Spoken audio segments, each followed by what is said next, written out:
Hello guys, coding with ARY पे आपका फिर से स्वागत है। तो गाइस, आज का जो वीडियो होगा वो एसक्यूएल के जो हमने सीरीज स्टार्ट किया था उसका आज 20th वीडियो होगा।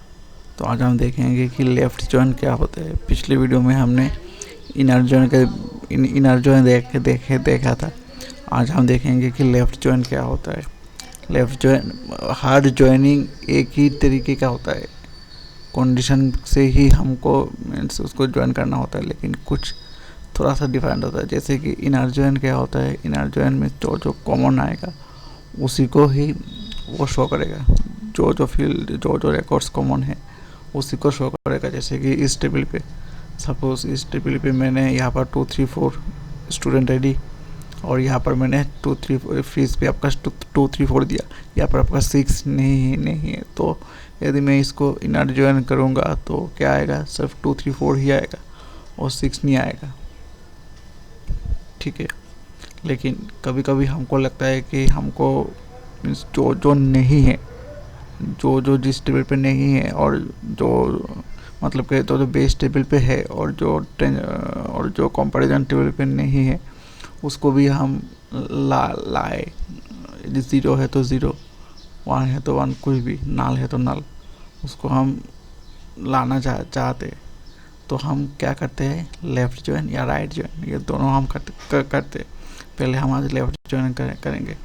यदि आज लेफ़्ट जॉइन देखेंगे तो राइट जॉइन ठीक उसका उल्टा ही है। उसका कोई इनसे कोई दूसरा कोई मेथड नहीं है। जैसे लेफ़्ट जॉइन हमने किया उसी तरह ही आपका राइट जॉइन भी होगा। पहले हम इसको आज लेफ़्ट जॉइन देखते हैं। तो लेफ़्ट जॉइन देखने के लिए अब आपका बेस टेबल और कंपैरिजन टेबल आपको समझ में आएगा।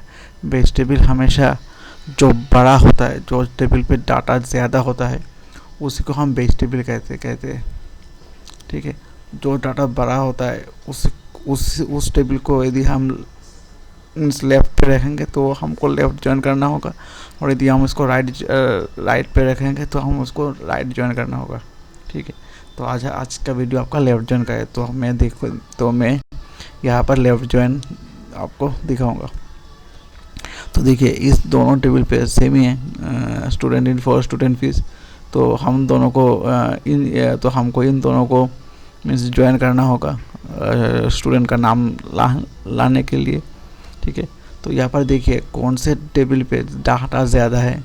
यहाँ पर 4 डाटा है और यहाँ पर आपका 3 डाटा है। तो ज़्यादा डाटा कहाँ पर मीन्स किस टेबल पे है, स्टूडेंट इन्फो, ठीक है। तो अब क्या होगा, तो बेस टेबल क्या कौन सा हुआ, स्टूडेंट इन्फो। जो ज़्यादातर जो टेबल पे डाटा ज़्यादा होता है उसको हम बेस टेबल कहते हैं। तो यहाँ पर बेस टेबल स्टूडेंट इन्फो हो गया और हम कंपैरिजन टेबल इसको हम करेंगे, ठीक है, स्टूडेंट फीस को। तो देखिए मैं यहाँ पर एक क्वेरी लिखता हूँ, select star from student fees ना। अब यहाँ पर इस लेफ़्ट साइड पे हम क्या रखेंगे, बड़ा वाला टेबल। बड़ा टेबल कौन सा है, स्टूडेंट इन्फो, ठीक है, ये। अब लेफ़्ट जॉइन कौन सा टेबल, स्टूडेंट फीस, छोटा टेबल। अब कंडीशन सेम है।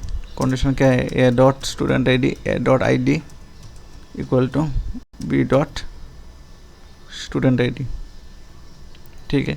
ज़्यादातर एक ही कंडीशन से ही ज्वाइन होता है। कभी कभी यदि दोनों कंडीशन लगता है तो यहाँ पर हम एंड देकर भी कर सकते हैं, एंड। लेकिन ये अभी नहीं, ये बाद में जब हम और आगे जाएंगे तब हम देखेंगे, ठीक है। इनर जॉइन भी सेम है, ज्वाइनिंग सबका सेम है, सिर्फ थोड़ा सिंटेक्स अलग है।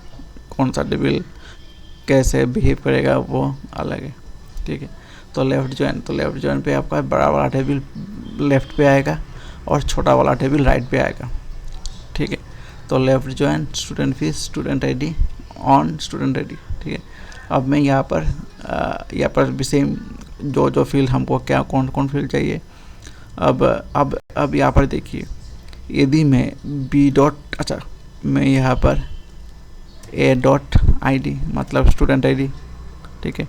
अभी यहाँ पर मैं b डॉट स्टूडेंट आईडी देता हूँ, ठीक है। मैं आपको डिफरेंस दिखाने के लिए ये किया।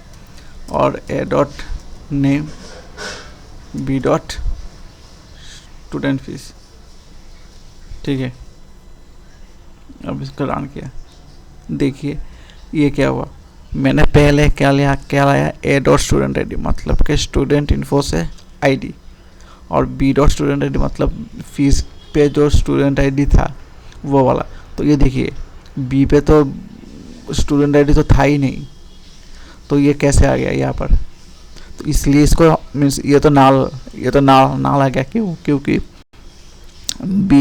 क्योंकि रोजान ने कोई फीस नहीं भरी, तो इसलिए। लेकिन मैं उसका नाम भी लाना चाहता हूँ कि मैं देखना चाहता हूँ कि कौन कौन फीस भरा है और कौन नहीं, ठीक है। तो इसलिए मैंने लेफ्ट ज्वाइन किया। तो यहाँ पर यदि मैंने सपोज़ यहाँ पर स्टूडेंट आईडी दे दिया, बी डॉट स्टूडेंट आईडी दिया, तो रिकॉर्ड तो आ जाएगा, आपका रिकॉर्ड तो आ जाएगा, लेकिन आपका मीन्स स्टूडेंट आईडी नहीं आएगा। क्योंकि ये बी टेबल से है, मतलब कि स्टूडेंट फीस टेबल से है। तो स्टूडेंट फीस टेबल से तो कोई डाटा है ही नहीं, ID6 का तो कोई डाटा है ही नहीं, तो वो यहाँ पर नाल दिखाएगा। तो यदि सपोज़ ये मैंने मैं यहाँ पर ए नहीं दिया, ए डॉट ID नहीं दिया, ठीक है। अब मैं ये रन किया, तो यहाँ पर देखिए नाम तो आ गया, लेकिन आपका आईडी नहीं मिल पा रहा। क्योंकि मैंने यहाँ पर बी डॉट स्टूडेंट आईडी दिया, तो बी पे तो 6 आईडी से तो कोई फीस नहीं एंट्री हुआ। तो इसलिए हमको अब से जब भी हम लेफ़्ट ज्वाइन करेंगे या राइट ज्वाइन करेंगे, इनर ज्वाइन पे कोई दिक्कत नहीं होगा। इनर ज्वाइन सेम है, जो कॉमन आएगा वही आएगा। लेकिन लेफ़्ट और राइट ज्वाइन पे आपका जो टेबल मीन्स बड़ा टेबल है, उसी टेबल से हम मीन्स कॉमन फील्ड का जो मीन्स उसी टेबल से हम कॉमन फील्ड का जो कॉमन फील्ड है, उसी टेबल से हमको लेना पड़ता है। जो कॉमन फील्ड है, कॉमन फील्ड हमेशा बड़ा टेबल से लेना पड़ता है। और जो ट्रांजैक्शन टेबल है मीन्स कंपैरिजन टेबल है, उसी से बाकी जो फील्ड है उसी से हम लेना पड़ता है। जैसे कि स्टूडेंट फीस हम इस टेबल से है तो हमको लेना ही पड़ेगा। तो जो बड़ा टेबल है उसी से हमको कॉमन फील्ड लेना पड़ता है, ठीक है। तो इसलिए हम बी डॉट स्टूडेंट आईडी ना देकर हम ए डॉट आईडी अब देखिए यहाँ पर आपका आ गया, देखिए सब आ गया। लेकिन 3 ने दिया है और 1 ने नाल दिया, मीन्स स्टूडेंट फीस नहीं दिया। तो इसी को हम लेफ्ट ज्वाइन करते हैं। लेफ्ट ज्वाइन का मतलब है कि मीन्स लेफ्ट साइड पे जो टेबल है उसका सब रिकॉर्ड लाए, और राइट साइड पे जो टेबल जो राइट टेबल से जो डाटा मैच हो रहा है लेफ्ट से सिर्फ वही लाए, और बाकी से नाल आ जाए, ठीक है। तो ये रखा आपका लेफ्ट ज्वाइन का वीडियो। तो वीडियो पसंद आए तो प्लीज़ उसे लाइक और शेयर ज़रूर कीजिएगा, और चैनल को भी सब्सक्राइब करना मत भूलिएगा। Thank you guys.